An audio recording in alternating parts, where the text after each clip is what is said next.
नमस्कार, मैं हूं डॉक्टर एन के सिंह और आप सभी का जीविता टीवी चैनल पर स्वागत है। जैसा कि आप सभी जानते हैं, ये वैदिक नेचर क्योर की एक श्रृंखला चल रही है पार्वती विद्यापीठ और पार्वती विद्यापीठ वैदिक यूनिवर्सिटी के 25 वर्ष होने के उपरांत ये कार्यक्रम निःशुल्क आप सभी के लिए उपलब्ध है। और आज का विषय है हमारा पंचकोश चिकित्सा, यानी कि पंचकोश और उसका मानव शरीर पर, स्वास्थ्य पर और रोग पर क्या प्रभाव पड़ता है, या इनका प्रभाव कैसे हमारे पंचकोश के साथ, इसका अंतर संबंध क्या है और वो हमें कैसे प्रभावित करता है, इस पर चर्चा करेंगे। लेकिन उससे पहले पिछले सत्रों को जिन लोगों ने नहीं सुना है वो सुन ले, ताकि उसकी कंटिन्यूटी में है, यानी कि उसी श्रृंखला की एक कड़ी है, इसलिए पुराने चीज़ों को ठीक से जानेंगे तो अगली कड़ी को समझने में सुविधा होगी। जैसे आज पंचकोश है तो पिछले हफ्ते हम लोगों ने पंचप्राण की बात की थी, तो पंचप्राण का भी संबंध यहाँ से है। वो जो लोग समझ चुके हैं या वो अच्छे से देख लिए हैं या पूरा वीडियो अच्छे से समझ लिए हैं, तो ये वीडियो आज का उनको समझने में और ज़्यादा सुविधा होगी। दूसरी बात, इसका भी जिस मेल आईडी से आपको इसकी सूचना मिली है, उसी मेल आईडी पर आज के भी जो सवाल जो 3 पूछे जाएंगे उसका रिस्पॉन्स आप भेजेंगे, और उसी के अनुरूप आप लोग की जो असेसमेंट की प्रक्रिया भी चल रही है, ताकि ये कार्यक्रम कंप्लीट जब हो जाए तो आपको सर्टिफिकेट उपलब्ध कराया जाए, ई सर्टिफिकेट जो देने की बात है। तो जो लोग ने असेसमेंट हर एपिसोड का निर्धारित समय के अंदर असेसमेंट पहुँचाया है या भेजा है, उनको सब लोगों को वही सर्टिफिकेट इस पूरे पाठ्यक्रम के कंप्लीट होने के बाद दिया जाए। दूसरी बात, कई लोगों ने संपर्क किया है कि जैसे पंचप्राण की चिकित्सा वाली बात हुई थी तो उस पर डिटेल्स कोर्स करना चाह रहे हैं, तो इस पर मैं आपसे करूं कि जुलाई के बाद बिल्कुल हम लोग एक ऑनलाइन व्यवस्था कर रहे हैं। उसकी जो भी प्रक्रिया होगी, जो भी इंटरेस्टेड होंगे, संपर्क होंगे, वो नॉमिनल फीस में ही होगी, क्योंकि वो लंबा पाठ्यक्रम चलेगा, ताकि उस पंचप्राण को शरीर के साथ और आज के हिसाब से और हमारे शरीर के अलग अलग सिस्टम के साथ कैसे उसका संबंध है और कैसे हम उस पंचप्राण को रेगुलेट करके या उसका हम शुद्धिकरण या उसको ठीक करके हम कैसे शरीर को स्वस्थ बना सकते हैं, उस पर हम लोग पूरे पाठ्यक्रम को चलाएंगे। जो इंटरेस्टेड है, कई लोगों ने इतना ज़्यादा उस पर मेल किया है या व्हाट्सअप किया है, ताकि जानना चाह रहे हैं कि इसको और डिटेल्स में सीखना चाह रहे हैं, तो वो हम लोग जुलाई के बाद उस पर हम लोग इस विषय पर करेंगे, क्योंकि अभी कई कार्यक्रम चल रहे हैं, तो अभी उस कार्यक्रम में हम लोग व्यस्त हैं, तो जुलाई के बाद उस पर करेंगे। जो भी उसमें इंटरेस्टेड हो, जिनकी रुचि हो या जो आगे और डिटेल्स में करना चाह रहे हैं, वो जरूर संपर्क करें। और आपसे निवेदन है कि अगले और पिछले सभी वीडियो की तरह इस वीडियो को भी शेयर जरूर करेंगे, बोलने की ज़रूरत नहीं है। अब आप लोग खुद इस चीज़ को एक अभियान की तरह ले रहे हैं, क्योंकि कई जगह से मैसेजेज भी आ रहे हैं, तो इसको भी आप शेयर करें, लाइक करें। बहुत लोगों ने लाइक कर दिया है, सब्सक्राइब करें, और अब तो बेल बटन भी दबा दें, ताकि आपको नोटिफिकेशन मिलते रहें। और भी बीच बीच में कई वीडियो आते रहेंगे, और जो भी हमारे वैदिक साइंस या ट्रेडिशनल या परंपरागत चिकित्सा के या परंपरागत विज्ञान से संबंधित जो भी हैं, हम लोग धीरे धीरे उस पर अलग अलग विषयों पर वीडियो लाते रहेंगे। तो चलिए आज का विषय शुरू करते हैं, ज़्यादा विलंब न करके। पंचकोश,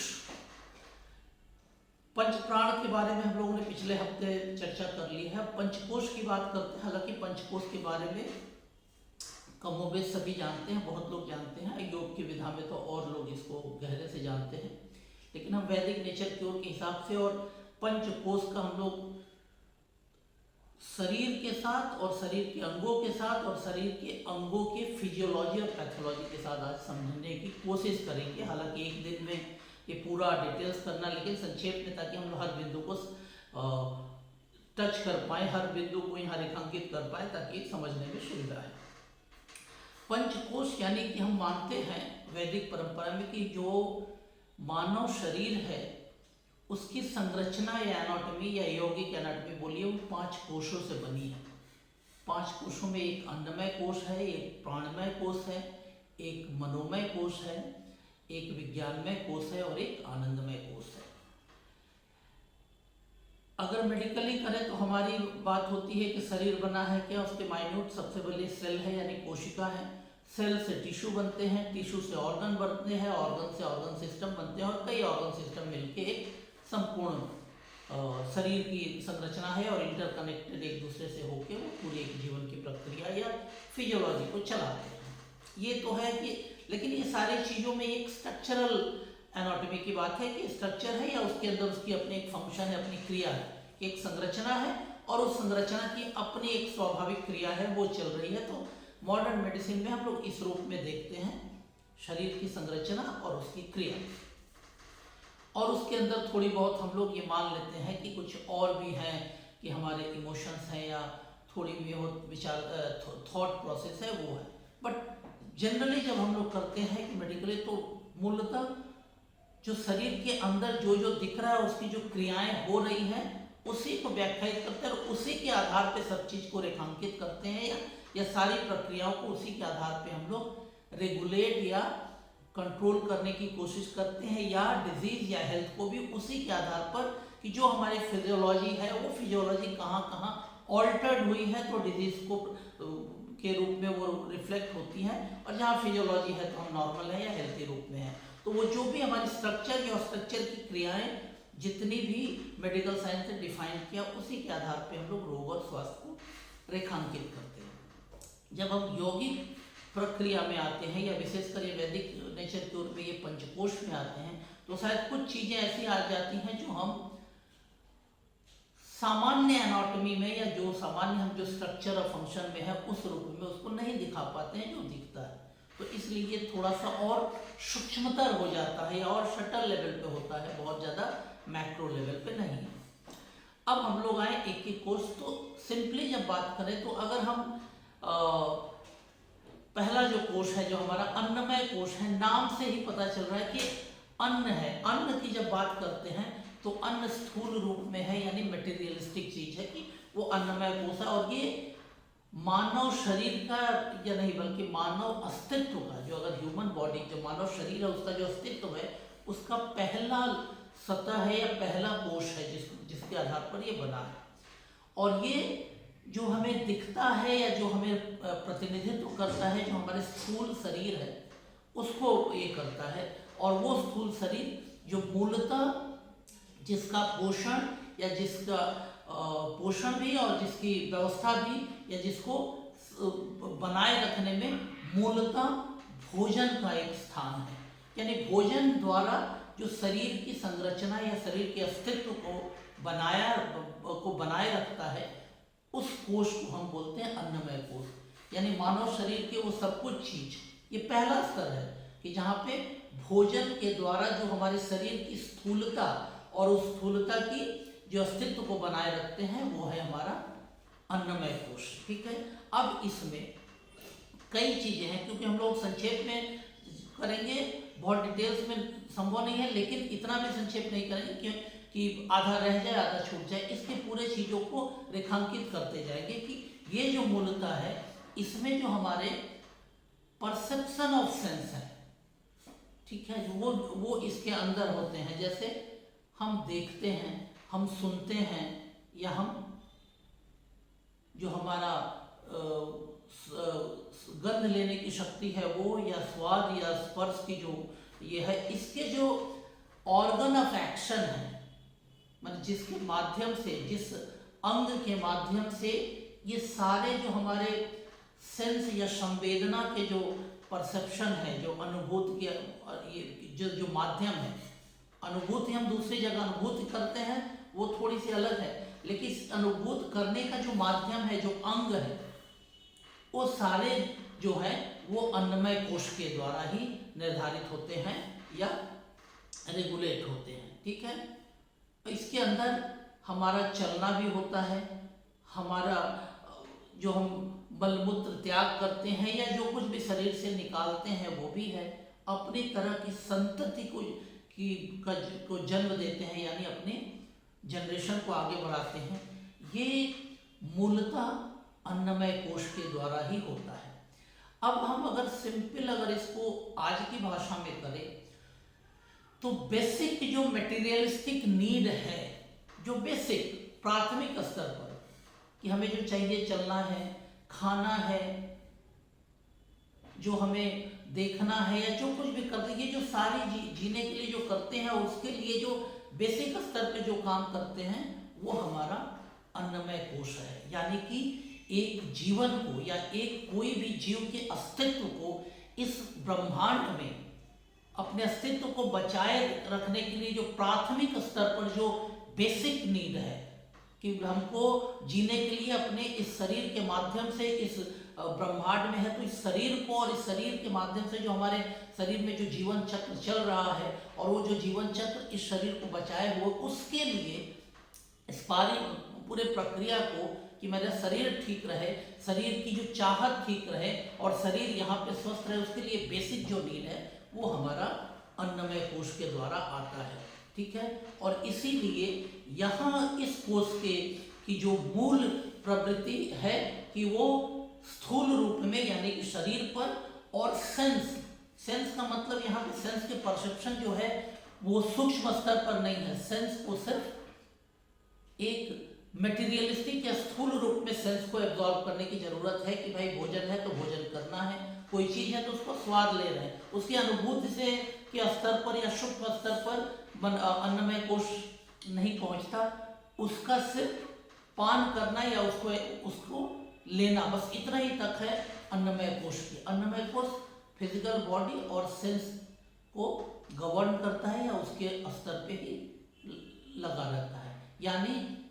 अब यहाँ पर समझिए कि एक नॉर्मल फिजियोलॉजी जब बात आती है तो नॉर्मल फिजियोलॉजी में कि एक जीवन को जीने के लिए प्राथमिक स्तर पर बहुत बेसिक नीड पर जो जो जरूरत है वो अन्नमय कोश गवर्न करता है, और वो भी फिजिकल लेवल पे। यहाँ थॉट प्रोसेस नहीं आती है कि वो कोई बहुत बड़ी गंभीर विचार करे कि हम दुनिया को बदलने के लिए क्या करेंगे, नहीं, ये सिर्फ अपनी सर्वाइवल तक सोचता है,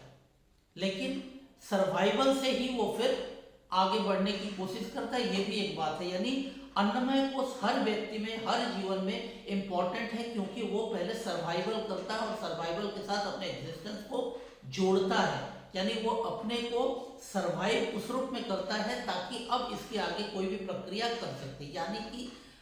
अन्नमय कोश से वो आगे की जर्नी स्टार्ट भी कर सकता है या फिर अन्नमय कोश में ही रुक जाता है या अन्नमय कोश से कहीं नकारात्मक भी जा सकता है। ये तीनों प्रक्रिया शामिल है। तो व्यक्ति पहला स्तर है कि आप या कोई भी है उसके अन्नमय कोश बेसिक जो नीड है वो अगर होगा तो उसकी एग्जिस्टेंस जो है, उसके अस्तित्व है या उसकी जो सर्वाइवल है उसके कहीं ना कहीं एक सिक्योरिटी मिलती है, या वो उससे कहीं ना कहीं वो निवृत्त होता है कि अब हम सर्वाइव कर पाएंगे। लेकिन अगर वहीं रुक गया, उसी से संतुष्ट हो गया या वहीं तक अटक गया, तो फिर वो व्यक्ति का अगले कोष तक जर्नी नहीं होती, या वो मानवीय शरीर या ह्यूमन बॉडी होते हुए भी वो सिर्फ स्थूलता तक ही रह जाता है, अगले चरण में जाने की कोशिश नहीं करता। और ऐसे लोगों की जो प्रक्रियाएं होती हैं, जो स्वास्थ्य और डिजीज जो भी होती है वहीं तक अटकी रहती है, मटेरियलिस्टिक बॉडी और उसी तरह, क्योंकि वो अगले कोष की जो क्रियाएं हैं या सूक्ष्म जो और क्रियाएं हैं उसका उपयोग वो नहीं करते, वो सिर्फ ह्यूमन शरीर के माध्यम से जो नॉर्मल नेचुरल प्रक्रिया में जो हो रही है उसके साथ ही उस रूप में अपना अंतर संबंध स्थापित नहीं करते, अगर इस कोष से आगे नहीं बढ़ते, यानी कि अन्नमय कोष। तो अन्नमय कोष की सबसे बड़ी बात हो गई हमारी कि ये हमारे फिजिकल बॉडी और सेंस तक ही इन्वॉल्व रहता है, और इनका जो है बेसिक नीड से जब हम आगे बढ़ते हैं तब हम जाते हैं, यानी कि स्थूलता से धीरे धीरे सूक्ष्मता की ओर बढ़ते हैं, यानी कि मैक्रो से माइक्रो की तब बढ़ते हैं, तो दूसरे कोष में हम आते हैं प्राणमय कोष। अब प्राणमय कोष का मतलब ये हो गया कि जब हम प्राण की बात कर रहे हैं तो यानी कि सूक्ष्म है, प्राण स्थूल नहीं है। तो यानी जो स्थूल बॉडी थी, जो स्ट्रक्चर थी बॉडी के, अभी तक हम बॉडी को ही मान रहे थे, क्योंकि एक व्यक्ति को पहचानने के लिए, व्यक्ति को जानने के लिए, या व्यक्ति है इस चीज को महसूस करने के लिए या इस चीज को एक्सेप्ट करने के लिए, सीधी बात एक्सेप्ट करने के लिए सबसे पहली बात है कि उसके स्थूल शरीर को देखें। एक व्यक्ति है लेकिन वो दिखे नहीं, उसको हम स्वीकार नहीं कर सकते, यानी अन्नमय कोश वहाँ बेसिक जरूरत होती है कि एक आदमी के एग्जिस्टेंस को स्वीकार करने के लिए उसकी स्थूलता, उसकी मैक्रो कंपोजिशन हम देखते हैं। वो अच्छा आदमी है, बुरा आदमी है, वो बहुत बाद में आ जाता है, क्योंकि वो कैरेक्टर स्थूलता में नहीं, वो सूक्ष्मता में आती है। तो इसलिए जब हम बेसिक स्ट्रक्चर पर पहले देखते हैं किसी भी व्यक्ति की पहचान के लिए, हम इसके स्थूल शरीर को पहला ये मानते हैं, प्रतीक मानते हैं, या उसी के माध्यम से उसको रिप्रेजेंट करते हैं कि हाँ ये व्यक्ति है, शरीर। और वहीं तक अगर सोच लेते हैं तो फिर उससे आगे नहीं बढ़ते, यानी फिजिकल बॉडी। अगर हम परसेप्शन में भी किसी को देखें कि एक व्यक्ति को कि सिर्फ स्थूल शरीर को देख के ही उसको उसके एग्जिस्टेंस को एज ए होल स्वीकार करते हैं, इसका मतलब कहीं ना कहीं मेरे अंदर भी जो संपूर्ण विकास की बात है उसमें हम भी कहीं ना कहीं अभी अन्नमय कोश तक ही रुके हुए हैं, कि एक व्यक्ति की जजमेंट या एक व्यक्ति को समझने के लिए सिर्फ उसकी फिजिकल बॉडी को ही अगर हम उसकी पहचान मान ले तो, यानी ये आवश्यक तो है, क्योंकि किसी व्यक्ति को पहचानने के लिए सबसे पहले स्थूलता जरूरी है। स्थूलता नहीं है तो उस व्यक्ति को एक उसका प्रतिबिंब नहीं बना सकते कि ये व्यक्ति अच्छा बुरा तो बाद में, लेकिन वो है कैसा। तो इसलिए एग्जिस्टेंस के लिए जरूरी है, लेकिन एग्जिस्टेंस है इतना तक के लिए ठीक है अन्नमय कोश की, वो व्यक्ति या वो मनुष्य एग्जिस्ट करता है, लेकिन उसके बाद उसमें और सूक्ष्मतर कुछ गुण है कि नहीं, मानवीय जो सूक्ष्म जो विचार है या और भी बहुत सूक्ष्म जो क्रियाएं हैं, तब उसका उत्तरोत्तर विकास के हम समझ सकते हैं कि वो व्यक्ति सिर्फ वहीं तक है या आगे बढ़ा है। क्योंकि जो बेसिक नीड है, वो बेसिक नीड हमारे जो यूनिसेलुलर एक कोशिकीय जो जीव हैं, मान लीजिए अमीबा एक कोशिकीय जीव है, उसके अंदर इतनी ज़्यादा न्यूरोलॉजिकल डेवलप है ही नहीं है जो मनुष्य में है, जाके वो विचार कर सकते हैं, नई कुछ क्रिएटिविटी के बारे में सोच सके, उसके अंदर वो नहीं है। इसलिए अमीबा क्या करता है, सिर्फ वो बेसिक नीड पर है, उसको खाना है और मल त्याग करना है। खाना क्या खाना है, सामने जो दिख गया जो उनके लायक है, वो उनके नेचुरल रिफ्लेक्स है कि उनके अस्तित्व के लिए जो जरूरी है उस चीज को ले लेना है, खाना है, और फिर इसी को छोड़ देना है। उनके अंदर ये भी सेंस नहीं है कि जो खाने के लिए जो ले रहे हैं, इतना तो वो समझ पा रहे हैं नेचुरल रिफ्लेक्स के कि ये उनके लिए खाने की जरूरी है, लेकिन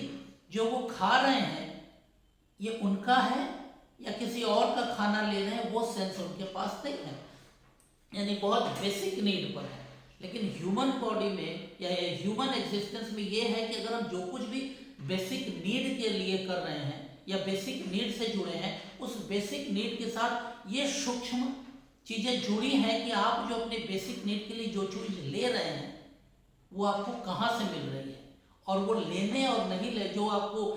मिल रही है उसके कारक कौन है, और इसीलिए उस कारक के अनुसार ही आपके अंदर सेल्फ रेस्पेक्ट या गिल्ट फीलिंग आती है कि आपने कोई चीज़ अपने बेसिक नीड को पूरा करने के लिए खुद कमा के किया तो एक सेल्फ रेस्पेक्ट आएगा, अगर कोई चोरी करके किया या किसी और के मेहनत का खाया तो एक गिल्ट फीलिंग आएगी, अगर उसके अंदर वो सूक्ष्मतर बोध हो। अगर वो सूक्ष्मतर बोध नहीं है तो वो भी व्यक्ति उसी तरह सोचेगा कि हमको बेसिक नीड के लिए जरूरत है इसलिए हमने पूरा किया, उसके अंदर वो फीलिंग्स ही नहीं आएगी कि ये जो हमने लिया ये मेरा है या किसी और के हक का मारे हैं, तो उसके अंदर वो गिल्ट फीलिंग अगर नहीं आ रही, इसका मतलब वो व्यक्ति एज ए होल अस्तित्व के रूप में ही अन्नमय कोश तक ही है, यानी अन्नमय कोश में भी वो कहीं ना कहीं एक डायलेमा में है, अपने एग्जिस्टेंस पर ही अटका हुआ है, सिर्फ अपने सर्वाइवल के लिए, अब सर्वाइव नहीं कर रहा, सर्वाइवल के लिए ही और डायलेमा में या दुविधा में वहीं अटका हुआ है। वो ये अपनी सूक्ष्मतर जर्नी को स्टार्ट नहीं कर पा रहा है या वहाँ तक समझ ही नहीं पा रहा है कि हम जो कर रहे हैं वो कितना सही या गलत है, वो ये नहीं सोचता। वो समझता है कि मेरे लिए ये जरूरी है तो बस ये जरूरी है, और यहीं से एक व्यक्ति में नकारात्मकता यह आती है कि सामाजिक नियमों के हिसाब से हम बहुत कुछ चीज़ समझते हैं कि सही है या गलत है, लीगल सिस्टम से हम बहुत कुछ समझते हैं ये सही है गलत है, लेकिन एक व्यक्ति अगर बिल्कुल ही एक प्राइमरी लेवल पे बेसिक नीड तक अटका हुआ है और अपने विचार को उतना सूक्ष्मतर स्तर तक नहीं ले गया है, तो ये सारे नियमों कानूनों को समझने की योग्य ही नहीं है। वो ये भी समझ ही नहीं सकता कि ये कौन सी चीज़ गलत और सही का अंतर वो नहीं, वो सिर्फ ये समझता है कि मुझे बचने के लिए, मेरे सर्वाइवल के लिए जो सही है वही जो है वो कर रहे हैं। इसमें वो गलत और सही इतना भी परसेप्शन नहीं होता, यानी इस लेवल पर अगर हो तो समझ लीजिए कि वो व्यक्ति मानव शरीर का होते हुए भी वो यूनिसेलुलर, जैसे मैंने कहा अमीबा, उसकी चेतना जरा भी डेवलप नहीं है, वो सिंपल उस लेवल पे है, भले उसका शरीर ये है। तो ये गया पहला मनोमय कोष। लेकिन मनोमय कोष हर व्यक्ति के लिए आवश्यक है, क्योंकि सॉरी अन्नमय कोष, मैंने मनोमय कह दिया, अन्नमय कोष, क्योंकि ये है आपकी स्थूल बॉडी को एग्जिस्टेंस देता है। और जब एग्जिस्ट हो जाते हैं, जब आपको अस्तित्व मिल जाता है कि हाँ आप सही हैं, तब आप वहाँ से आगे बढ़ने की कोशिश करते हैं। लेकिन अगर वहीं उलझे रहेंगे तो आप कहीं ना कहीं सिर्फ बेसिक नीड तक ही रहेंगे, बेसिक नीड से आगे बढ़ेंगे ही नहीं। इसलिए आपका स्वास्थ्य और रोग और जीवन की सारी क्रियाएं वहीं तक अटकी रहेगी, और किसी भी और काम में करने जाएंगे, बाय प्रोफेशन भी कहीं किसी काम में करने जाएंगे तो आप बहुत ज़्यादा कहीं ना कहीं एक बाधा करेंगे, क्योंकि आप सूक्ष्मता की ओर जा ही नहीं रहे। हर चीज़ में आप, हर काम में, हर आपके एक्शन में सिर्फ वो बेसिक नीड ही दिख रही है, और वो बेसिक नीड सिर्फ आपसे जुड़ी हुई है। उस क्रियाओं के साथ दूसरे का अच्छा बुरा जो हो रहा है वो आपके सेंस ऑफ परसेप्शन से बाहर है, तो वो कहीं ना कहीं उस व्यक्ति को या उस मानव अस्तित्व को वहीं तक अटकाए रखता है। तो ये गया अन्नमय कोष। अब प्राणमय कोष जो है, तो प्राणमय कोष, जैसे प्राण से ये है कि प्राण स्थूल नहीं है, सूक्ष्म है, और सूक्ष्म जब जा रहे हैं तो प्राणमय कोष विशेषकर मानव शरीर के लिए ये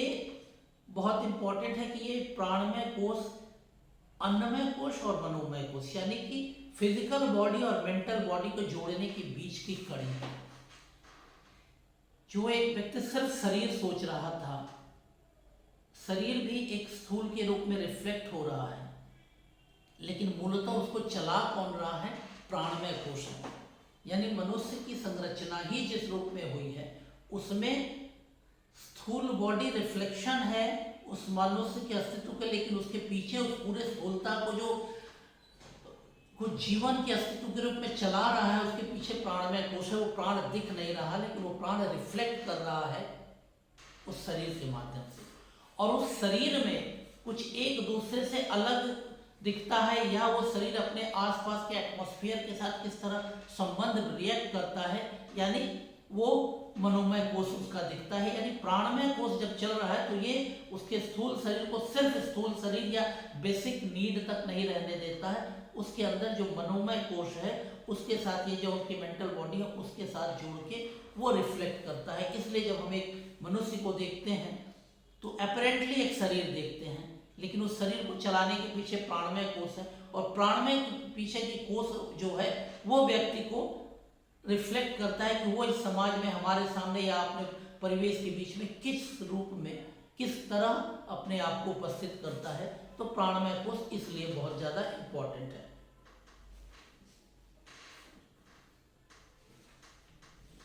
और जो प्राण है, जनरली हमारी जो शरीर है, हम लोग अपनी परंपरा में मानते हैं कि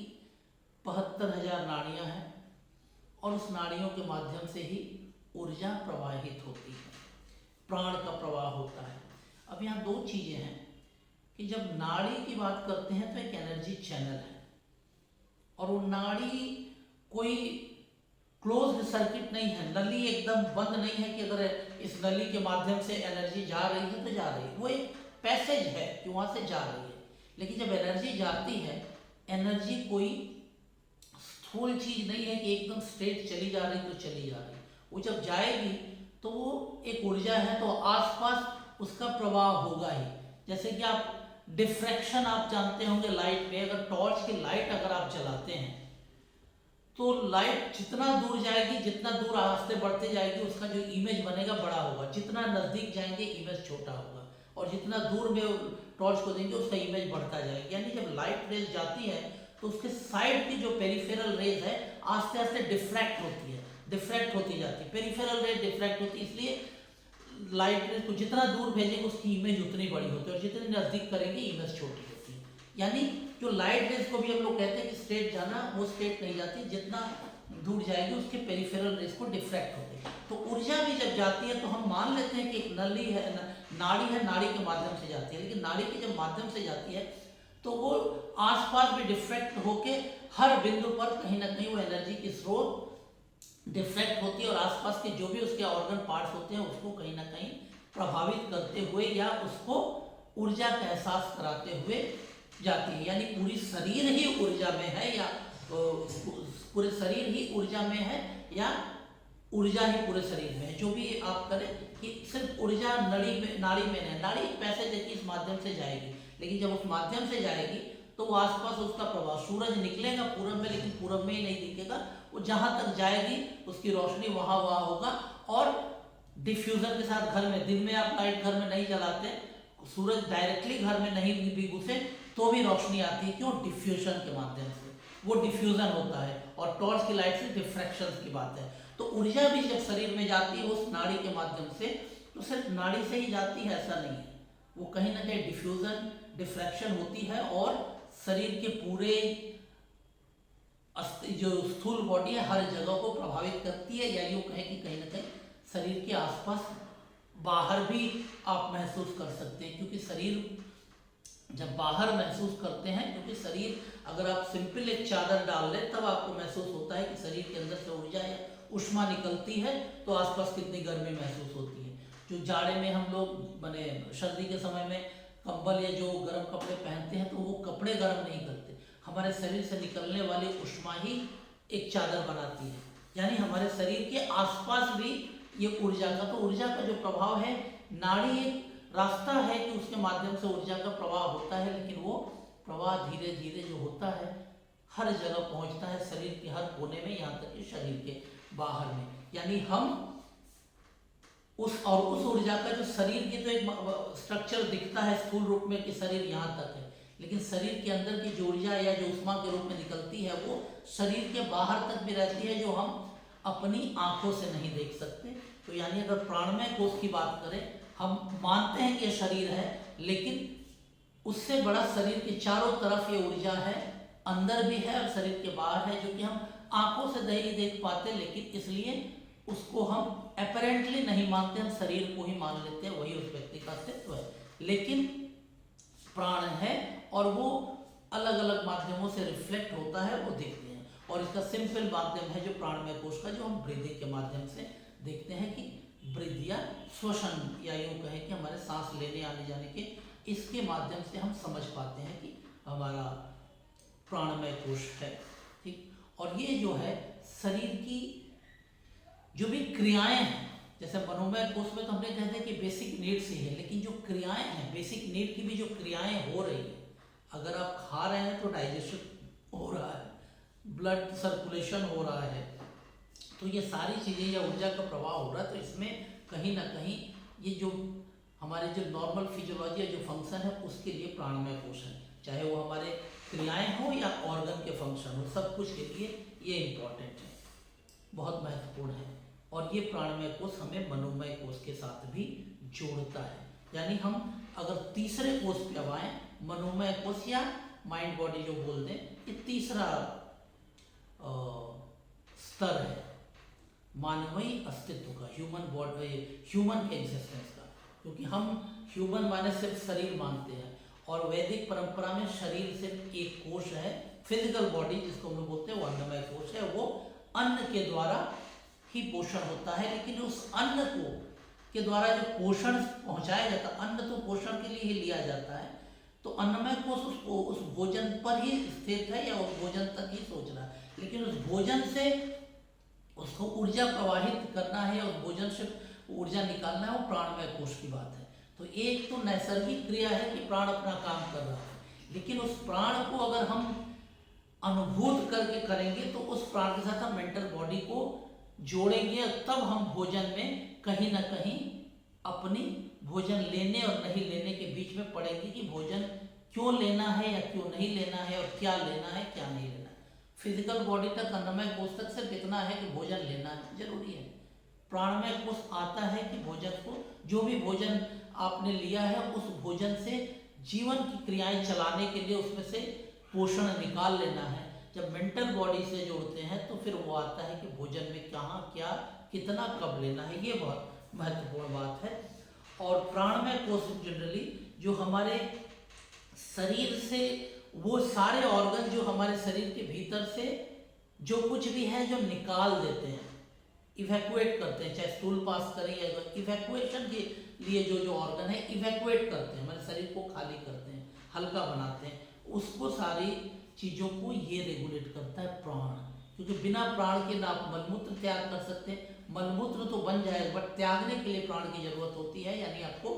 एक न्यूरोलॉजिकल कंट्रोल की जरूरत होती है। और न्यूरोलॉजिकल कंट्रोल में जब आएगा तो प्राण जब आएगी तभी प्राण या वाइटल एनर्जी जब आएगी तभी आप ये इवैक्यूएशन की प्राण निकाल सकते हैं। चाहे आप अपने अंदर से हवा निकाल लें, शरीर से कार्बन डाइऑक्साइड निकाले सांस छोड़ के, चाहे आप मलमूत्र का त्याग करें, चाहे पसीना निकाले, इसके पीछे एक प्रक्रिया है और उस प्रक्रिया को रेगुलेट प्राण करता है। अब हम जब आते हैं मनोमय कोश यानी माइंड। अब माइंड के बारे में यहाँ मैं ज़्यादा नहीं चर्चा करूँगा क्योंकि हम लोग ऑलरेडी माइंड पर एक सत्र हम लोगों ने चलाया है कि मन क्या है, कहाँ है, कैसे ये प्रभावित करता है शरीर को, मन स्वास्थ्य को और रोग को, इस पर डिटेल्स एक सत्र हम लोग ने इसी पर किया है। तो वो उस चीज़ को बार बार दोहरा के हम यहाँ पे समय और ज़्यादा नहीं करें, एक ही चीज़ का दोहराव होगा। तो जो लोग को भी मन को और डिटेल्स में समझना है पिछला वो सत्र में चले जाएंगे तो उनको समझ में आ जाए कि मन में तो मन और मन की जो क्रियाएं हैं यानी मेंटल फंक्शन है उसको ये मनोमय कोश कंट्रोल करता है। यानी कि जो हम सोचते हैं, जो हम महसूस करते हैं, मैंने अनुभव करते हैं, और जो हमारी कुछ इच्छाएं होती हैं कुछ करने की या ये करने की, वो सारी चीज़ें को मनोमय कोश करता है। ये सारी चीज़ें वहाँ से होती है, ठीक है। अब ये क्या है, ये जो भी हमारी चीज़ें हैं सेंस को परसेप्ट करने के लिए उसको ज़्यादा ये जो सेंसरी मैसेज है उस चीज़ को ये रेगुलेट करता है या उस चीज़ को क्या बोलते हैं, सेंसरी मैसेज को जो आता है उसको अपने साथ ग्रहण करना और उस चीज़ को महसूस करना। फिजिकल लेवल पे था कि सेंस है, मतलब हम खा रहे हैं तो स्वाद है, बस इतना ही। लेकिन यहाँ पे वो सेंसरी जो अनुभूति है, खाने से स्वाद आ रहा है या सेंस ऑर्गन, जो सेंस का जो ऑर्गन है वो काम कर रहा है कि उससे महसूस कर ले रहा है कि यहाँ पे खाने की चीज़ है, बस इतना ही है, तो खाइए, ये जो गंध आया इसका मतलब खाने की चीज़ है। लेकिन सेंस को परसीव करना, अब अनुभव के लेवल पे उस सेंस को ले जाना, सिर्फ सेंस से ये समझ लेना कि ये खाने का सेंस है, ये है, वो बेसिक नीड है। इस खाने का गंध आया, अच्छा ये खाने की चीज़ है, खा लिए। लेकिन जब उस अनुभूत के स्तर पर ले जाएंगे कि हाँ ये अनुभूत हमें, ये जो ये सेंस आ रहा है सिर्फ खाने का है, ये नहीं उतना ही तक नहीं, ये हमें अनुभूत के लेवल पे ले जाता है। वो हमें अंदर क्या फीलिंग्स दे रहा है, अनुभव आने पर क्या दे रहा है। सामने खाना आया, खा लिया, वो अलग बात है, लेकिन खाना जब आया तो हमको अनुभव के लेवल पे ले जा रहा है कि हम अंदर से कुछ फील कर रहे हैं कि खाने के बाद हमको कैसा लगेगा या खाने के बाद ये होगा या कुछ चीज़ देख रहे हैं। तो यानी कि सेंसरी मेजर, सेंसेशन, संवेदना तंत्र जो है वो यहाँ पे इफेक्टिव हो जाता है। यानी हम सोचते भी हैं, जो महसूस कर रहे हैं, जो हमारे अंदर के अनुभव है उसको, और हमारी जो इच्छाएं हैं ये कहीं ना कहीं, और इच्छाओं में जो भी है उसके साथ सेंसरी मैसेजेज इन्वॉल्व है। यानी आप थोड़ी से सिर्फ इच्छाओं को, एक बेसिक नीड की भी इच्छा है कि भैया आज जीना है तो खाना पड़ेगा, और एक सेंसरी इच्छा है कि खाना है तो भाई अच्छा खाना है, उसके लिए अच्छा मेहनत करता है, सेंसेशन। यानी हम थोड़े सूक्ष्म स्तर पे जा रहे हैं। तो ये मनोमय कोश की बात है, ठीक है। अब इसमें जैसे अगर हम करें जो हमारे 5 सेंसरी ऑर्गन्स जो भी हैं, जैसे हम स्वाद लेते हैं तो वो उसके लिए हमारा जीभ है, सुगंध या गंध जो भी लेने के लिए हमारे पास नाक है, देखने के लिए आँख है, सुनने के लिए कान है, और स्पर्श के लिए स्किन है। इसके जो मेंटल फेनोमेना है, यानी कि जो इसकी मानसिक अवयव है, आप एक चीज ले आए नाक से, अपने सूंघा, बस इतना ही है। लेकिन जब उसको सूंघते हैं तो सिर्फ सूंघना नहीं होता है, जो प्रोडक्ट है, जो भी चीज है वो हमारे बाहर है, शरीर के बाहर है, उसको हम नाक से सुनते हैं, नाक यहाँ है। लेकिन ये सूंघने के बाद ही हमारे अंदर कुछ क्रियाएं होती है और महसूस होती है ये, क्योंकि ये सूंघना इतनी दूर होता है, लेकिन वो जो सेंसेशन होती है वो जाती है कहाँ, हमारे शरीर के अंदर, और जाति कैसे है, यानी जो प्रोडक्ट बाहर है उसके माइन्यूट पार्टिकल, या यूँ कहें कि शटल एलिमेंट, या यूँ कहें कि सूक्ष्म चीजें, जो एक प्रोडक्ट बाहर है उसके सुगंध, तो प्रोडक्ट हमारे शरीर के अंदर नहीं जा रही है, वो जो चीज है उसके माध्यम से सूक्ष्म कण है या सूक्ष्म अवयव है वो हमारे सेंस ऑर्गन के माध्यम से जाते हैं। सेंस ऑर्गन भी कहाँ है, बस बाहर ही है या यहीं पे है, लेकिन हमको महसूस उसका वो जो मैसेज जाते हैं। तो मॉडर्न मेडिसिन, मॉडर्न साइंस तो हम मान लेते हैं कि सेंसरी परसेप्शन है, कि सेंसरी नर्व किसे जाते हैं, लेकिन सेंसरी नर्व और उस प्रोडक्ट के बीच में क्या है, वो जो है प्रोडक्ट सेंसरी नर्व से डायरेक्टली टच नहीं करता है, इसके माध्यम में भी एक प्राण है या हवा है, उसके माध्यम से हम सिर्फ उस चीज को, यानी वो भी एक माध्यम से हमारी सेंसरी नर्व को या सेंस ऑर्गन तक पहुंचता है, प्रोडक्ट नहीं पहुंचता। प्रोडक्ट से आने वाले चीज है वो क्या है, वो भी सूक्ष्म चीज है जो हम विजुअली नहीं देख पाते, लेकिन जाते हैं और वो महसूस करते हैं उसका। तो ये कहीं ना कहीं जो है कि जो भी हमारी सेंसरी परसेप्शन है उसका जो सूक्ष्म परसेप्शन है, सूक्ष्म जो सूक्ष्मतर स्तर पे जो उसकी अनुभूति है, सिर्फ ये नहीं कि दृश्य देखना नहीं है, सिर्फ सूंघना नहीं है, सूंघने की प्रक्रिया का एक मेंटल परसेप्शन है। एक चीज है तुमने बोले हाँ हाँ गंध आ रही है, उतनी अलग है, लेकिन वो गंध कहाँ तक पहुंच रही है और उसको हम कैसे परसीव कर रहे हैं, वो मनोमय कोश की बात है। ये अब अन्नमय कोश और प्राणमय कोश है ना, और सूक्ष्मतर स्तर पर एक प्रोडक्ट को देखना कि हाँ ये है, इसमें से ये गंध आता है, वो बेसिक नीड है, लेकिन वो गंध जब जाती है अंदर हमें जो महसूस होती है वो हम शब्दों से बयान नहीं कर सकते। हम बोल सकते हैं कि इसका ये गंध है या वो गंध है, या ये इस चीज का गंध है, वो अलग बात है, लेकिन ये इस चीज का गंध है ये समझना, ये अनुभव के लेवल पर स्वीकार कर लेना, ये जो अंदर होती है सूक्ष्मतर स्तर पे, तब हम समझते हैं। एक चीज गर्म है, एक ठंडा है, एक हम महसूस करते हैं ये टच करने पर, लेकिन जो अनुभूत होती है कि गर्म और ठंडा है या कितना गर्म है, उसको हम शब्दों में बयान नहीं कर सकते उस अनुभूति को। वो अनुभूति जो होती है सूक्ष्मतर स्तर पर होती है, वो मनोमय कोश होती है। यानी मनोमय कोश आनंदमय और अन्नमय और प्राणमय दोनों कोश से कहीं ना कहीं सूक्ष्म होता है, और उन दोनों कोश को ये कहीं ना कहीं रेगुलेट करता है, अपने अधीनस्थ रहता है, क्योंकि मनोमय कोश की जो भी क्रियाएं होती है उसमें अन्नमय और प्राणमय कोश माध्यम होते हैं। ये आप क्लियर समझिए कि अन्नमय, जैसे मैंने कहा कि प्राणमय कोश, अन्नमय कोश और मनोमय कोश के बीच एक कड़ी होता है, और मनोमय कोश क्या है, अन्नमय और प्राणमय कोश दोनों को ही रेगुलेट करता है या उसको गवर्न करता है, उसको डायरेक्ट करता है। यानी कि जो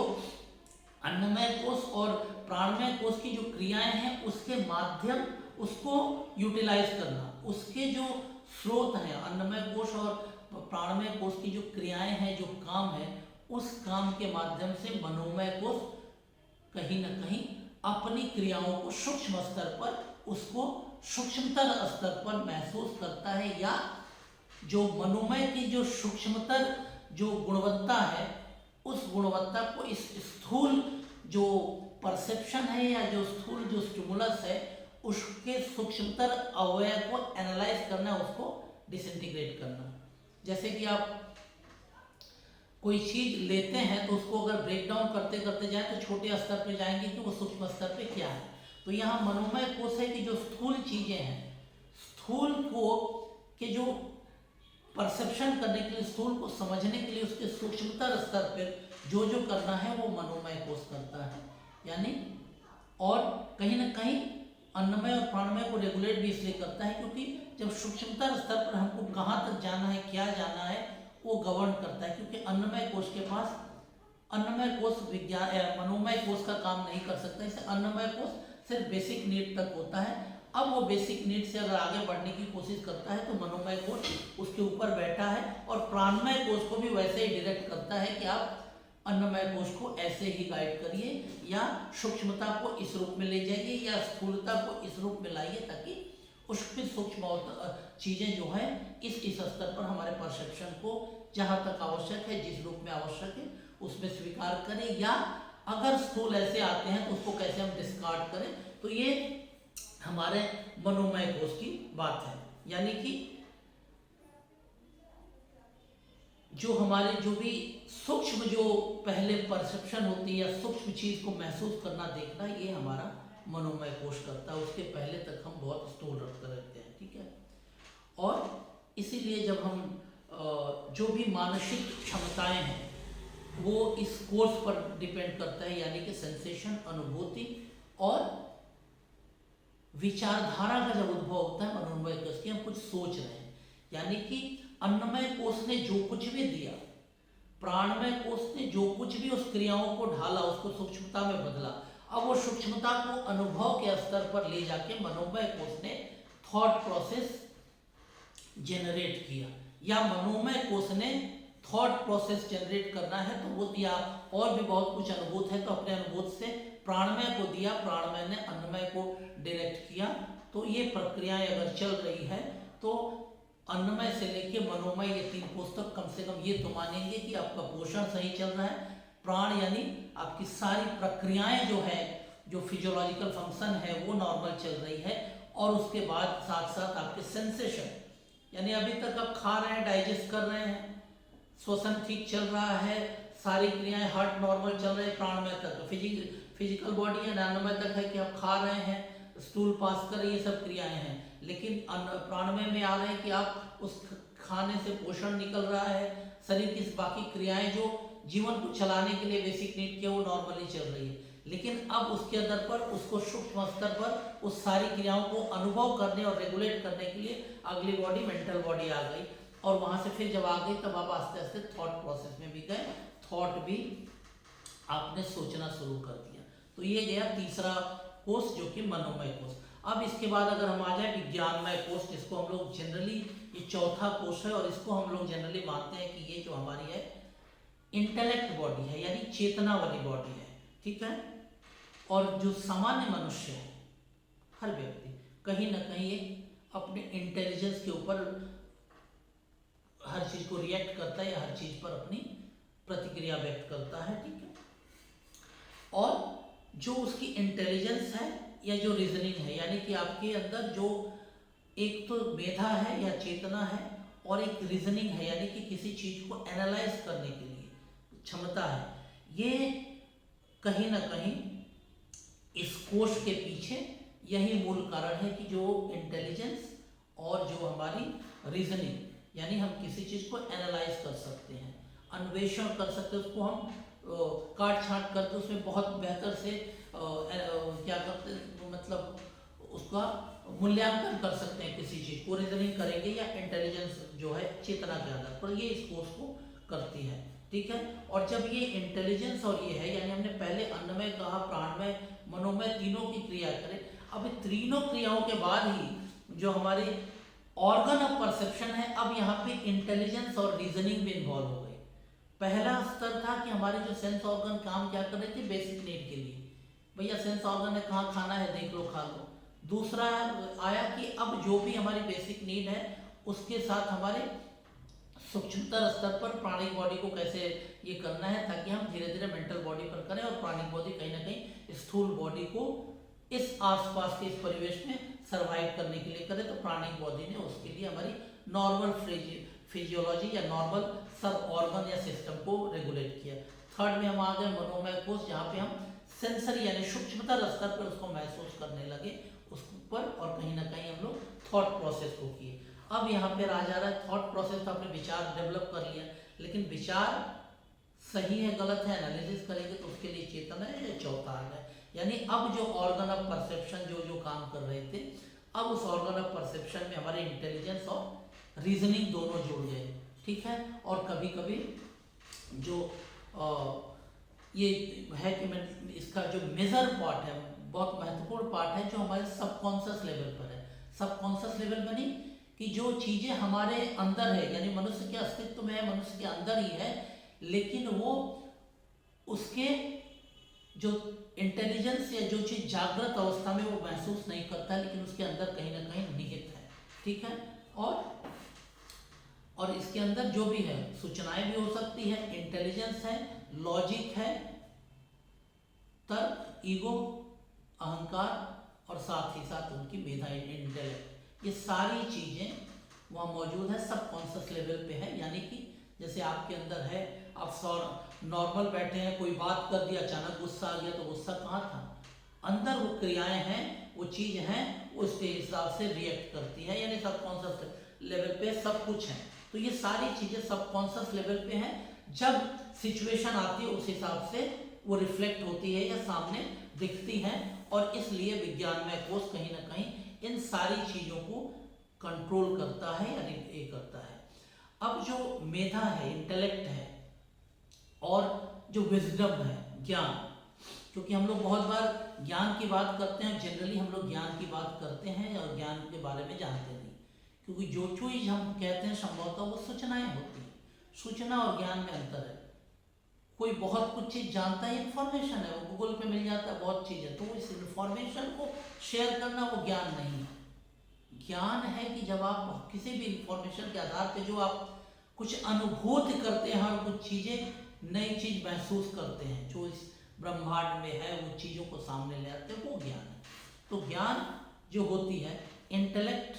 ज्ञान की तरफ ले जाता है। उसके पहले जिस चीज़ को हम ज्ञान बोलते हैं वो सूचनाएं होती हैं। तो सूचनाओं से ऊपर उठ के जब हम सूचनाओं के साथ अपने मेधा का संपर्क करते हैं, या साधना करते हैं, या बहुत ज़्यादा कहा जाता है अध्ययन करते हैं, जब करते हैं, तब कहीं ना कहीं ज्ञान आती है। तो जब हम ज्ञान को जब ये बहुत तरह के विचार आते हैं, बहुत तरह के विचार आते हैं, सकारात्मक भी आते हैं, नकारात्मक भी आते हैं। जब हम अपने मेधा को या अपने जो भी है, क्या बोलते हैं कि ज्ञान महसूस कर रहे हैं, जो अनुभव करते हैं, ये है, जब इसके प्रक्रिया में चले जाएंगे तो कई तरह के विचार आएंगे। वो नकारात्मक भी हो सकते हैं, सकारात्मक हो सकती हैं, और वो एक व्यक्ति को टारगेट करते हैं या एक टारगेट देते हैं कि आप किस तरफ बढ़ेंगे। यानी ये विज्ञानमय कोश का कारण है, या विज्ञानमय कोश का रोल है कि जब आप उस लेवल पे आप चले गए कि अब आपके इंटेलेक्ट के पास कई विचारें आ रही हैं। इससे पहले नहीं आ रही थी, क्योंकि आपने कहीं ना कहीं मनोमय कोश के आगे बढ़े नहीं। अब मनोमय कोश के आगे बढ़े तो आप सेंसरी परसेप्शन में आगे विचार आने लगे, लेकिन अब उसमें थॉट प्रोसेस शुरू हो गया। अब थॉट प्रोसेस ने एक विचार लाना, कई तरह के विचार आ रहे हैं, लेकिन चूंकि अब आपके पास एक ज्ञान की प्रक्रिया में या एक इंटेलेक्ट की जगह पे पहुंचे हैं, तो अब उस थॉट प्रोसेस को आप के आधार पे फोकस करते हैं। अब ये पॉजिटिव भी होती है, नेगेटिव भी होती है। यानी अन्नमय कोश, प्राणमय कोश, मनोमय कोश की प्रक्रिया होते होते हम कहाँ तक पहुँचे? विज्ञानमय कोश पे, जहाँ पे हम ज्ञान के माध्यम से हमारे पास जो भी विचार आ रही हैं, अब ज्ञान के माध्यम से हम फोकस करेंगे, और वो फोकस हमारे टारगेट करेंगे कि अब किसके साथ चलना है। वो सकारात्मक नकारात्मक वो दो भी हो सकता है, लेकिन ये सकारात्मक नकारात्मक किस पर डिपेंड करता है? हमारे पीछे के तीन जो कोश हैं, अन्नमय, प्राणमय, मनोमय कोश को के साथ हम किस रूप में, किस तरह से हम विज्ञानमय कोश तक पहुँचे हैं, यानी वहाँ की जो भी प्रक्रियाएं हैं, किस तरह धीरे धीरे बढ़ते बढ़ते हमको विज्ञानमय कोश तक ले गई है, वो हमें प्रभावित करेगा इस टारगेटिंग करने में या फोकसिंग करने में, कि हमारे पास बहुत से विचार आ रहे हैं, सकारात्मक नकारात्मक, उन विचारों में हम किधर फोकस हो रहे हैं या किधर फोकस करेंगे। ये डिपेंड करता है कि हमारे पहले के तीनों कोश को किस तरह हमने आगे बढ़ने दिया है, किस तरह ये किया है। ठीक है, यानी जब इस सारी जो मानसिक प्रक्रियाएं हैं, ठीक है, उसको हमारी जो बुद्धि है वो डोमिनेट करती है, और हमारे जो भी विचारधारा है, जो भी सोच आई है, जो भी हमारे ज्ञान या इंटेलेक्ट आए हैं, ये सारा अब यहाँ से मनोमय कोश को रेगुलेट करते हैं। लेकिन मनोमय कोश से जो फीडबैक जिस रूप में आया, हमने विज्ञानमय कोश को बार बार जिस तरह फीडबैक दे रहे हैं, यानी विज्ञानमय कोश को विजडम नेगेटिव और पॉजिटिव के टारगेट को डिपेंड करता है यहाँ पे, जो उसका जिस रूप में उसने अपने को तैयार किया है, और मनोमय कोश को वो रेगुलेट करेगा। लेकिन अगर अन्नमय कोश से ले विज्ञानमय कोश तक जर्नी में अगर कहीं गड़बड़ हो गया, तो वहाँ से जो फीडबैक भी आएगा वो भी कहीं ना कहीं नकारात्मक भी आ सकता है, और जैसे सकारात्मक जाएगा तो सकारात्मक। लेकिन मनोमय कोश, विज्ञानमय कोश अपने इस मेधा के माध्यम से मनोमय कोश को रेगुलेट करेगा, और मनोमय कोश के माध्यम से फिर प्राणमय और प्राणमय अनुभव करेगा। अब ये कोष विज्ञान में जनरली एक उस स्तर पे एक अनुभव कराता है कि मैं और मेरा, ये अनुभूत कराता है। यानी चेतना उस तरफ पे समझ कि मैं क्या हूं, मेरा क्या है, या यूं और भी कहें तो मैं इंडिविजुअल व्यक्ति माने एक इकाई के रूप में स्वयं, और पूरे मैं में जाए तो ब्रह्मांड, इसके बीच के अंतर संबंध को कहीं ना कहीं, या इस बीच के लिंक को ये रिफ्लेक्ट करता है, ये होता है। और जो अंदर की जो ज्ञान है वो कहीं ना कहीं कॉन्शियस माइंड पर धीरे धीरे इस लेवल से आता है, यानी जो सब कॉन्शियस लेवल पे है धीरे धीरे आता जाता है। लेकिन जब अगर विज्ञानमय कोष कहीं ना कहीं धीरे धीरे डोमिनेट करेगा तो फिर मनोमय कोष, फिर प्राणमय कोष और फिर अन्नमय कोष को भी रेगुलेट अच्छे से करना लगेगा, और उसके अंदर की कोई नकारात्मकता होगी तो वो खत्म होती जाएगी। इसलिए हमको बेसिक रूप में भी देखना पड़ेगा कि अन्नमय कोष से हम बार बार कोई नेगेटिव फीडबैक तो नहीं दे रहे, नकारात्मक चीजें तो बार बार नहीं दे रहे, चाहे भोजन के माध्यम से दें, चाहे प्राण के माध्यम से दें, और चाहे विचार के माध्यम से। वहां से बार बार नकारात्मक देंगे तो विज्ञानमय कोष के बाद बार बार चैलेंज होगा। और अगर आप मेरे उस चैनल को, उस एपिसोड को देखें जिसमें हमने कहा था हीलिंग विद सत्य, यानी अब नकारात्मकता या असत्य बार बार देते हैं तो उस असत्य को सत्य मानने और सत्य से लड़ने में, सत्य बोलने और असत्य को सत्य के रूप में रिप्रेजेंट करने में अंतर है। असत्य को बार बार बोलना, रिप्रेजेंट करने में बहुत ज्यादा ऊर्जा लगती है, एक नकारात्मक चीज को सामने ले आने में बहुत ज्यादा ऊर्जा लगती है, जबकि सत्य को और सकारात्मक चीज को ले आने में बहुत सहज हम लोग बात कर सकते हैं। इस पर पूरी साइंटिफिक एक्सप्लेनेशन उस वीडियो में है, आप देख सकते हैं। तो यहाँ पे भी विज्ञानमय कोष को अगर बार बार फीडबैक, विज्ञानमय कोष तो आराम से अपने इंटेलेक्ट और अपने मेधा और अपने अंदर के कॉन्शियस माइंड के साथ है, और मनोमय कोष को भी गवर्न करना, लेकिन बार बार उसको फीडबैक गलत आते रहेंगे तो विज्ञानमय कोष को चैलेंज लेते रहना पड़ेगा हर समय उस चीज को न्यूट्रलाइज करने के लिए, और करते करते कहीं ऐसा हुआ कि विज्ञानमय कोष शायद ठीक तरह से फोकस न कर पाए। अब अंतिम कोष जो है आनंदमय कोष, जिसको हम लोग जनरली बोलते हैं सबसे सूक्ष्म बॉडी, इतना सूक्ष्म है कि उसको हम किसी रूप में दिखा ही नहीं सकते, किसी रूप में महसूस को भी ये नहीं कर सकते कि हम किसी को ये करा पाए, क्योंकि ये एक व्यक्ति का पूरे यूनिवर्स के साथ एकात्म हो जाना है। यानी व्यक्ति और यूनिवर्स के बीच में कहीं भी बाउंड्री नहीं है कि कहाँ व्यक्ति समाप्त हो रहा है, कहाँ यूनिवर्स खत्म हो रहा है, क्योंकि यूनिवर्स के बीच में ही हम हैं। लेकिन वो व्यक्ति एज ए होल अपने शरीर के अंदर जो भी सूक्ष्म क्रियाएं करते उसके साथ यूनिवर्स को एकात्म कर देना, उसके और उसमें भी कोई अंतर नहीं है। यानी अब वो सब कुछ में वही है या उसमें सब कुछ है, वो अब मैं और मेरा में अब नहीं है, सब कुछ में मैं ही हूँ या आप में ही मैं हूँ, मेरा अलग से कोई अस्तित्व नहीं है। उस जगह तक हुआ जाता है जो इसलिए कहा जाता है कि आनंद। अब हर जगह मैं ही मैं हूँ, कहीं नहीं है, मेरा अलग से अस्तित्व नहीं है, इसलिए किसी से डिफरेंस भी नहीं है, जो है वो मैं ही हूँ, तो उसी में है। तो ये जो होता है कि एक्सट्रीम आनंद की स्थिति महसूस करना, ये आनंदमय कोष है, उस लेवल पर ये पहुंचना, और ये एक तरह का जो कहते हैं कि डिवाइन या इटर्नल चीज पर उस जगह पे एक कॉन्शियसनेस उस लेवल पे चली जाती है, और एक व्यक्ति वो जीवंत अनुभव करता है जो अपने और आसपास के महसूस में कोई अंतर नहीं महसूस करता। अब मान लीजिए ये जो 5 चीजें हमारे 5 कोष को तो हमने सिंपल में, जितना सिंपल में होगा अब, और हमने ये भी कह दिया कि कैसे एक कोष से दूसरे कोष में होता है। अब इसको अगर बहुत थेरापेटिक्स रूप में जाए तो अगर एक रोग आती है तो मान लीजिए एक व्यक्ति जो भी रोग लेके आ रहा है, उस रोग का रिफ्लेक्शन क्या है, नंबर 1 फिजिकल लेवल पे है, पेशेंट तो सिम्टम्स से लेकर है, हमको वो सिम्टम को एनालाइज करना है कि वो सिम्टम्स अन्नमय कोष का है या प्राणमय कोष का है। मनोमय विज्ञान कोष में भी जा सकते कि वहां का है कि नहीं, नंबर 1। नंबर 2 है कि वो रोग स्टार्ट किस कोष में हुआ है, उसका रूट कॉज कौन से कोष में है। तीसरी बात है कि जो व्यक्ति है उसका जब आकलन करेंगे तो वो व्यक्ति किस कोष का व्यक्ति है, उसकी जीवन प्रक्रिया, उसके जीवन दर्शन क्या बताते हैं, वो व्यक्ति अन्नमय कोष का व्यक्ति है कि प्राणमय कोश का है कि मनोमय कोश का है या विज्ञानमय कोश का है। तो उस व्यक्ति का कोश, उस रोग के कोश, ये रोग स्टार्ट कहाँ से हुआ है, अभी रोग किस कोश में है,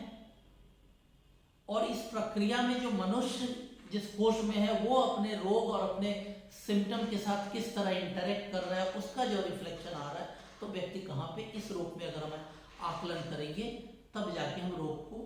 उस रूप में एड्रेस कर पाएंगे और उस तरह में हम कोश को रीअरेंज कर पाएंगे या कोश को शुद्ध कर पाएंगे, या कोश के अंदर जो भी कोश के अंदर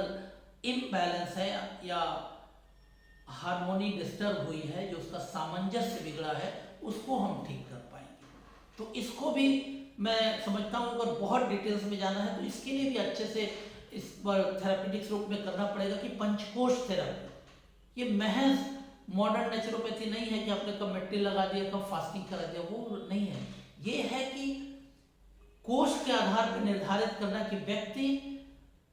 नॉर्मल व्यक्ति या उस व्यक्ति का कोश कहाँ है, स्वस्थ कंडीशन में वो व्यक्ति का कोश कहाँ है, जो डिजीज लेके आया उस कोश में क्या है, उस डिजीज की स्टार्टिंग किस कोश में हुई है, अभी किस कोश में है, या सिम्टम्स एक कोश से दूसरे कोश में हमेशा वेरी करते हैं, और कहाँ से डिजीज प्रोग्रेस किस कोर्स में हो रहा है, उसको डिजीज प्रोग्रेस होने में कौन से कोर्स ज़्यादा इम्बैलेंस हो रहे हैं। तो ये सारी प्रक्रियाओं को समझ के हम अगर करेंगे तो इस रोग को हम बहुत अच्छे से कर पाएंगे। और इसलिए पंचकोश थेरापी भी अगर कोई सीखना चाहे तो डिटेल्स में हम लोग से संपर्क कर सकते हैं। जैसे पंच प्राण के लिए बहुत लोगों ने अप्रोच किया है कि पंच प्राण थेरापी को जानना चाहेंगे, पंच प्राण से कैसे हम शरीर को, तो पंचकोश को भी किस तरह हम बैलेंस करें, और बैलेंस करेंगे तो जाहिर बात है कि जो रोग इस तरह हो रही है तो पंचकोश को ठीक करने से हमारे रोग नहीं होगी। अब हम लोग छोटे से मेक करें कि अगर हम नॉर्मल कंडीशन में हैं, यानी अन्नमय कोश से हम सीधे आनंदमय कोश तक की जर्नी करते हैं, लेकिन बेसिकली अगर देखा जाए सामान्य स्तर पर आनंदमय कोश तक बहुत कम ही लोग पहुंच पाते हैं, या बहुत कम लोग ही जाते हैं। तो इसमें दो चीज़ें हैं, एक तो हो सकता है कि लोग पहुंच नहीं पाते और एक लोग वहां तक जाते ही नहीं। दोनों में अंतर है कि आप अगर टारगेट ही कर लिए हैं कि हमको वहां तक जाना नहीं है, वो अलग बात है, लेकिन आप पहुंच नहीं पा रहे, इसका मतलब आपकी क्षमता नहीं है, या आपने कहीं, या फिर आपने जो जर्नी में कहीं ना कहीं बाधा है, या तो बाधा आपने खुद स्वयं ठीक किया, या आपकी जर्नी में कोई बाधा आ रही है जिसको आप समझ नहीं पा रहे, या उस बाधा को आप आइसोलेट नहीं कर पा रहे। दोनों में अंतर है। अगर क्षमता नहीं है इसका मतलब कि आप इवोल्यूशन या मानव के रूप में उस स्तर तक डेवलप नहीं कर पा रहे, ये एक चीज है। और दूसरा है कि आपने अपने जीवन की जो प्रक्रियाएं में है, जिस प्रोफेशन में है, आपको लगता है कि आनंदमय कोश तक जाना ही नहीं, हमको यहीं तक है, लेकिन कभी कभी उस अनुभूति को महसूस कर सकते हैं। इसका मतलब कि आपने अपने जीवन की प्रक्रियाओं को वहीं तक सीमित रखा है, तो वो एक अलग बात है, वो एक सामान्य सी स्थिति। हर आदमी एक सन्यासी या उस लेवल तक नहीं जाता, वो अलग बात है, और कुछ लोग नहीं पहुंच पाते, दोनों का अंतर है। बट जनरली बाकी जगहों पे हम देखें तो अगर ये पे करें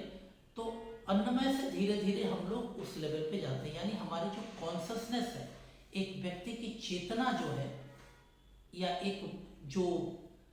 संपूर्ण एक जीव है, उसकी चेतना कहाँ अटकी हुई है, ये महत्वपूर्ण है। जिस इंटेलेक्ट की बात, अन्नमय कोश एक व्यक्ति है, और वहां से अगर कॉन्शसनेस या उसकी चेतना कहीं ना कहीं आगे बढ़ती है तो वो प्राणमय कोश में जाती है, प्राणमय से मनोमय, मनोमय से विज्ञानमय, और विज्ञानमय से आनंदमय। तो लेकिन अगर उसकी कॉन्शसनेस सिर्फ बेसिक नीड तक ही अटक गई, उससे आगे मतलब उस चेतना कोई सोच ही नहीं रहा, वो जो उसको बेसिक नीड दिख रही है वहीं अटक गई है, उससे आगे बढ़ना ही नहीं चाहती। हम लोग बहुत बार जाते हैं, बहुत बार आप लोग भी गए होंगे किसी काम की वजह से कहीं एक सामान खरीदने, और खरीदने के समय जो गए वो न खरीद के दूसरा खरीद ले, क्योंकि आप सोच के गए एक चीज, लेकिन जब वहां गए तो आपकी चेतना कॉन्शसनेस कहीं ना कहीं अटक गई, और जो सामने दिख गया या उसी में अटक गई, आप वहीं तक अटके रहे और उसी को ले लिया जिस चीज के लिए सोचे थे या जो आप कर रहे थे वहां तक नहीं गए। तो वो ऐसे ही अगर आपकी चेतना वहीं अटक जाएगी तो आप वहीं तक अटके रहेंगे, दूसरी तरफ ध्यान ही नहीं देंगे। तो तो अगर हमारी कॉन्शसनेस अगर बेसिक नीड से आगे नहीं बढ़ते वहीं अटक जाएगी तो एक व्यक्ति चाहे जिस भी स्तर पे पहुंच जाए वो अन्नमय कोष तक ही रहेगा, प्राणमय कोष तक नहीं जाएगा। उसके बिहेवियर में, उसके एक्शन में, उसके हर चीज में वो अन्नमय कोष की वो चीज दिखेगी और कहीं ना कहीं वो रेस्ट्रिक्शन भी दिखेगा कि वो आगे प्राणमय कोष तक जाना नहीं चाह रहा है, यानी वो बहुत मेटीरियलिस्टिक पॉइंट ऑफ व्यू से दिख रहा है। और कॉन्शसनेस ठीक है तो मेटीरियलिस्टिक व्यू को के माध्यम से और ज़्यादा आगे बढ़ने की कोशिश ही नहीं कर रहा, वो सिर्फ मेटीरियलिस्टिक व्यू तक है। और मेटीरियलिस्टिक व्यू में आगे भी बढ़ रहा है तो कहीं ना कहीं वो सिर्फ और सिर्फ अपनी बेसिक नीड के आधार पर ही बढ़ रहा है। इसमें दूसरे का इन्वॉल्वमेंट, दूसरे का अच्छा बुरा वो सोच ही नहीं पाएगा या उसको समझ ही नहीं पाएगा, उसको डिस्कार्ड करेगा, क्योंकि ये सिर्फ अपने लिए हो रहा है, ये मेरी जरूरत है। इस जरूरत से किसी को अच्छा बुरा हो रहा है या किसी का बुरा भी हो रहा है, उस पर वो ज़्यादा फोकस नहीं करेगा, क्योंकि उसकी कॉन्शसनेस सिर्फ अपने अन्नमय कोष तक है। तो ये स्थिति है, यानी अगर अन्नमय तक उड़ गया तो प्राणमय जा ही नहीं रहे, प्राणमय अपनी नॉर्मल प्रक्रिया कर रही है, उसके अंदर वो कॉन्शसनेस कहीं ना कहीं आ नहीं पा रही है। इसका मतलब प्राणमय को सिर्फ और सिर्फ एक नॉर्मल फिजियोलॉजिकल फंक्शन को रेगुलेट कर रही है, उसके पीछे चेतना नहीं है और इसलिए सिर्फ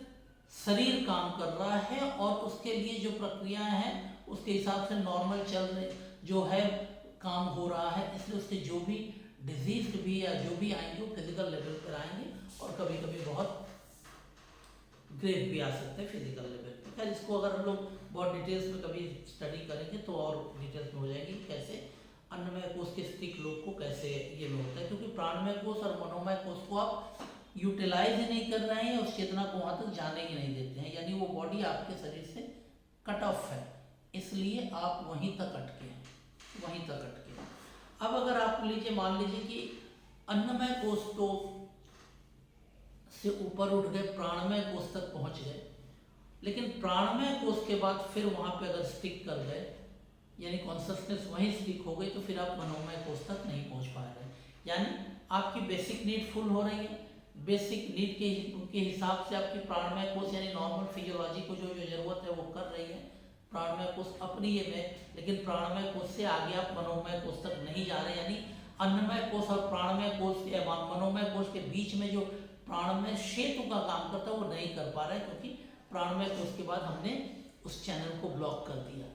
यानी जो हमारी क्रिएटिविटी की आएगी या थॉट प्रोसेस शुरू होना है वो वहीं पे अटक गया। यानी यहाँ पे अगर कोई डिजीज होगी तो वो थॉट प्रोसेस कहीं ना कहीं इन्वॉल्व हो ही नहीं पाएगी, तो ये फिजिकल और प्राणिक लेवल पे बहुत ज़्यादा डिफर नहीं होगा, यानी फिजिकल लेवल पे ही ज़्यादा होगा या फिजियोलॉजिकल लेवल पे, यानी स्ट्रक्चरल और फंक्शनल लेवल पे ही क्रियाएं होगी। और ये चूंकि उसके पीछे आपकी मनोमय कोष काम नहीं कर रहा तो ये बहुत ज़्यादा सफरिंग भी होगी, क्योंकि रेगुलेट जो बॉडी जो स्वस्थ है जो ठीक है उसको अपने कट ऑफ कर दिया तो ये और एबनॉर्मल कंडीशन है कि उसको अपने आगे बढ़ने नहीं दिया। अब इसके बाद अगर बढ़े कि अगर हमने अन्नमय से प्राणमय, प्राणमय से मनोमय में ही दिया और मनोमय से आगे बढ़ रहे हैं यानी विज्ञानमय कोष में जाना चाह रहे हैं, लेकिन विज्ञानमय कोष के आगे मनोमय के बाद ही कॉन्शसनेस को अगर हमने स्टिक कर दिया तो फिर हम विज्ञानमय कोष पे नहीं जाएंगे, और विज्ञानमय कोष पे नहीं जाएंगे तो हमारी रीजनिंग और इंटेलेक्ट नहीं डेवलप होगी और सब कॉन्शियस लेवल पे जो चीज़ें हैं वो हम अवेयरनेस लेवल पे नहीं लाएंगे, यानी जो कुछ भी है हम स्टोर करते जा रहे हैं शरीर पे, चाहे अन्नमय कोष के लेवल पे करें, प्राणमय लोग देखिए करें, क्योंकि उसके पीछे अल्टीमेटली गवर्न कौन है, विज्ञानमय कोष है, और विज्ञानमय कोष तक जाने नहीं दे तो विज्ञानमय कोष उस चीज को रिफाइन नहीं कर पा रहा है, यानी वो शरीर में दबता जा रहा है, चाहे स्थूल रूप में सूक्ष्म रूप में, यानी आपका शरीर प्राण मन तीनों को आप प्रभावित कर रहे हैं और विज्ञानमय कोष को काम नहीं करने दे रहे हैं, इसलिए आप खुद नहीं समझ पा रहे हैं कि वो शरीर में स्वस्थ है या रोगी है, तकलीफ हो रही है लेकिन आप खुद नहीं जान रहे को तकलीफ कहाँ है, आप दवा लेते हैं ठीक है हो जाता है, लेकिन विज्ञानमय कोष वहाँ पे अपना काम नहीं कर पा रहा है कि हम इसको रिफाइन करें, इस पर हम टारगेट फोकस करें, मनोमय कोष को फोकस करें कि भैया ये चीज़ आप मत भेजिए, ये सेंसरी इंप्रेशन मत भेजिए, वो प्राणमय को बोले कि इस चीज़ों को आप प्राण की प्रक्रिया में मत शामिल करें। अन्नमय को बोले कि आप जो बेसिक नीड के लिए ले रहे हैं इस चीज को मत करिए, ये अगर आ गया तो उसको रिफाइन करके बाहर भेजें, क्योंकि विज्ञानमय कोश को आपने रोक दिया। अब इस सारी प्रक्रिया में इतने बड़े जितने भी सब शारीरिक प्रक्रियाएं हैं वो कहीं ना कहीं